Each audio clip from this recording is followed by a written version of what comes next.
And Samantha గారు Instagram అనగానే ఇన్స్టాగ్రామ్లో ఎక్కువగా యూజ్ చేసే ఎమోజీ ఏముంటుంది? రైట్ ఆన్సర్ చెప్పాలి. Tick tick one. I think the one with like the swag. No. She said no immediately. Oh, full of love హార్టే కదా అక్కడ. ఎంతమంది గుండెలు ఇక్కడ చప్పుడు పెరిగింది ఆవిడ రాగానే. వెంటనే చేతులైతే వేస్ట్ చేస్తూ ఉన్నారు. సూపర్. అండ్ అలాగే కొంచెం ఆన్సర్స్ తెలిసిన క్వశ్చన్స్ అడగండి. నేను ఏమన్నా ఐఏఎస్ ఎగ్జామ్స్లో వచ్చే క్వశ్చన్స్ అడుగుతున్నానా ఏంటి?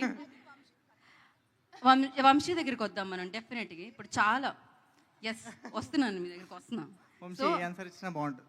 మనం జనరలీ ఊత పదాలు అంటాం కదా, ఎక్కువగా వాడుతూ ఉంటాం. నేను సో అంటూ ఉంటా, సో మీరు వెళ్ళనొచ్చు ఒక్కొక్కటి. సమంత గారు అలా వాడే ఆ ఊత పదం ఏంటి? దొరికిపోయానే. ఈ మధ్య అయితే అంత శుభం కాదు. ఈ ఆన్సర్కి మీరు ఎలాగో వెంటనే ఓకే చేసేస్తారని. స్మార్ట్ అసలు మామూలుగా కాదు. అక్కడ బ్యాక్ నుంచి వచ్చింది ఒక ఆన్సర్, కాపీ ఒకటి చెప్తారు. రైట్. సో ఇప్పుడు వంశీని ఫాస్ట్గా లైక్ నేను ఇట్లా క్వశ్చన్ ఎండ్ చేయగానే మీ ఆన్సర్ రావాలి. సమంత గారికి ఇష్టమైన ఫుడ్. మరిన్ని ట్రెండింగ్ వీడియోల కోసం న్యూస్ 18 తెలుగు యూట్యూబ్ ఛానల్ను సబ్స్క్రైబ్ చేసుకోండి.